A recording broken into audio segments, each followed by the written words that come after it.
Salmo 32, o Salmo de perdão. E lindo salmo. Bem-aventurado o homem cuja iniquidade é perdoada.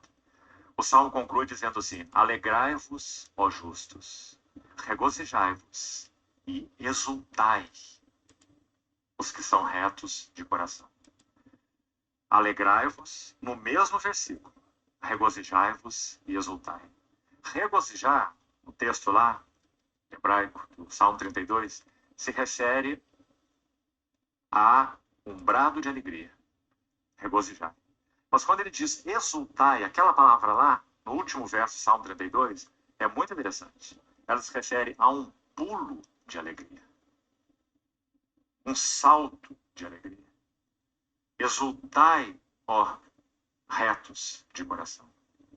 Será que esses salmistas, será que esses servos de Deus do passado e do presente, será que eles estão extrapolados na descrição das suas experiências espirituais? Ou será que nós é que temos estado aquém daquilo que realmente o Senhor deseja nos conceder, do gozo da sua presença? Mas, amados irmãos, é o gozo da fé. Não é o gozo de quem buscou o gozo. Não é a sensação de quem buscou sensação. E muito menos sensação para confirmar fé. Não. Quando marido e esposa experimentam a alegria da vida conjugal, eles não experimentam essa alegria para confirmar nada. Eles experimentam a alegria porque tem realidade no relacionamento entre eles. Assim com o nosso Senhor. Agora permanece uma pergunta. O Senhor não deseja nos conceder o gozo de sua presença? O Senhor não deseja nos conceder o gozo no meio de várias provações? Olha. Então, o Senhor possa usar essas frases para checar e ajustar nossos corações nesse tempo.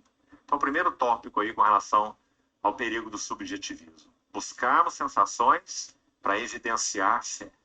Mas então tome esse cuidado aqui. A verdadeira fé nos conduz a verdadeiras e santas sensações. Experiência cristã genuína. Segundo ponto.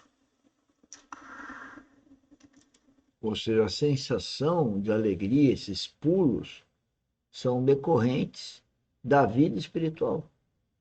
À medida que eu vivo e treino aqui na academia ou qualquer lugar a vida espiritual, eu vou tendo oportunidades mais e mais para ter saltos de alegria por conta de revelações que fazem todo sentido para mim, mas se eu for falar para alguém, não tem sentido para ela.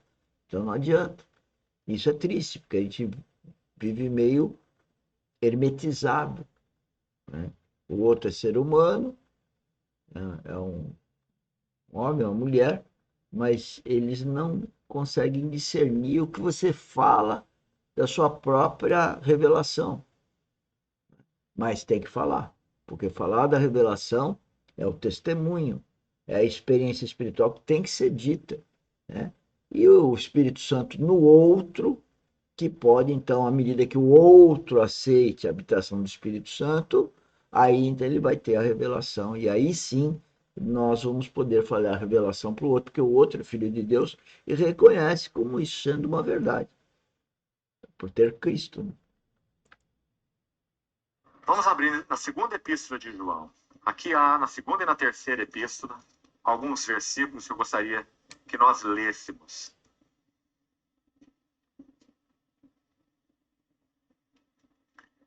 Para buscarmos um segundo ponto que pode ser de ajuda para nós aqui. Basearmos fé em experiências, segundo erro. O primeiro, buscar sensações para evidenciar a fé. Agora, o segundo, buscar ou basear fé em experiências. Esse também seria um erro tremendo, segundo a compreensão da experiência espiritual, segundo a Bíblia. Então, abra, por favor, a segunda epístola de João.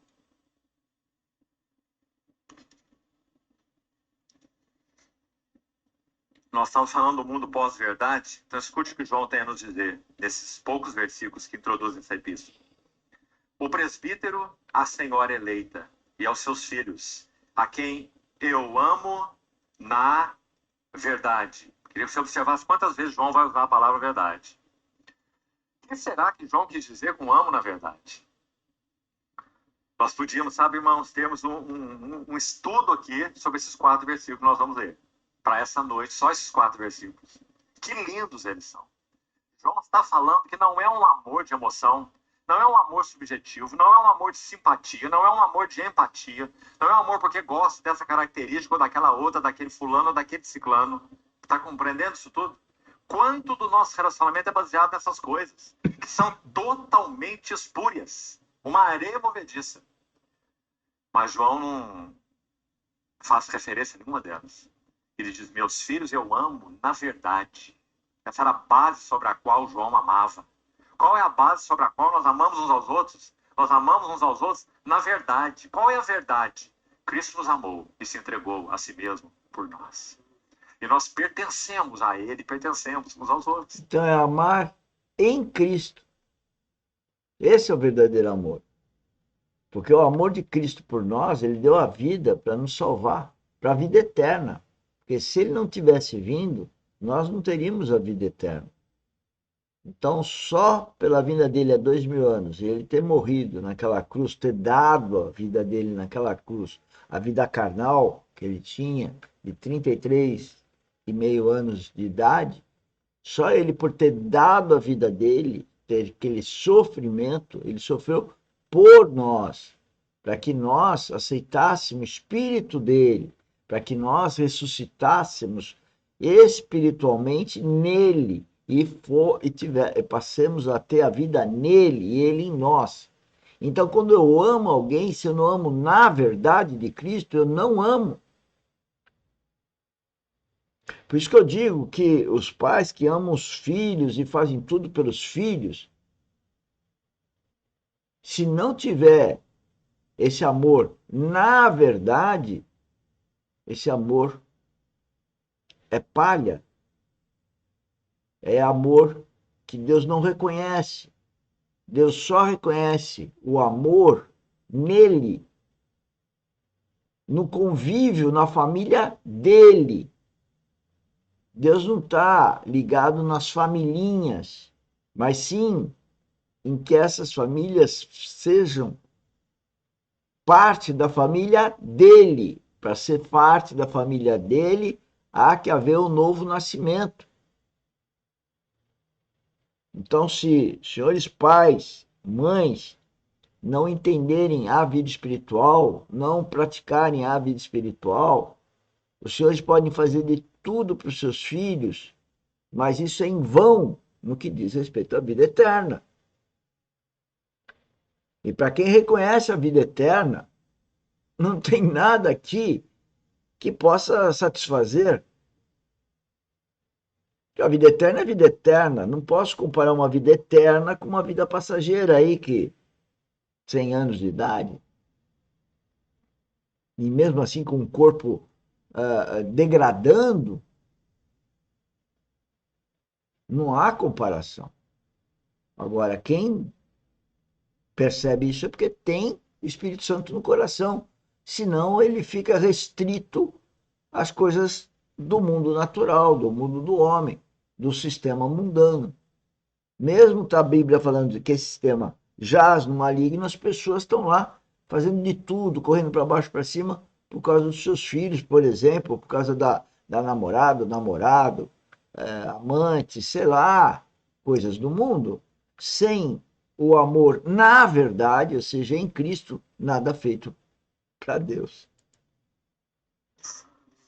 Nós não nos amamos com base em afinidades, nem simpatias, nem características de personalidade, nem em nada. Se fazemos, erramos. Violamos a lei do amor na casa de Deus. Então, meus filhos a quem eu amo na verdade. E não somente eu, mas também todos que conhecem a verdade. Esse é o apóstolo da verdade, não é?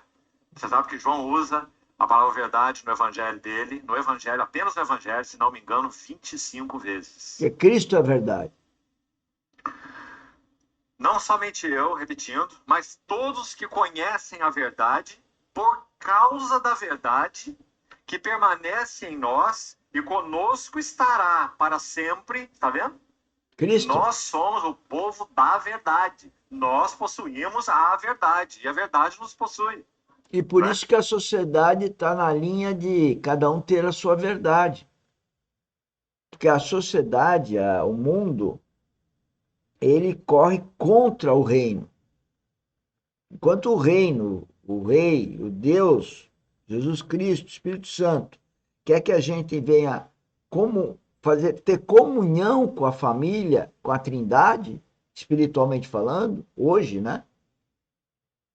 O mundo quer ter cada um a sua verdade. Eu me lembro já há muitas décadas, o meu filho chegando para mim falando assim, isso é relativo. E eu não tinha o preparo que eu tenho hoje. Não tem. O relativo é para quem está com a cabeça no mundo. Porque quando você tem a cabeça em Cristo, tudo é absoluto. A vida espiritual é absoluta. Porque o Espírito Santo diz o que é para fazer. É a verdade. Tudo está em Cristo. Isso não é religião. Verso 3.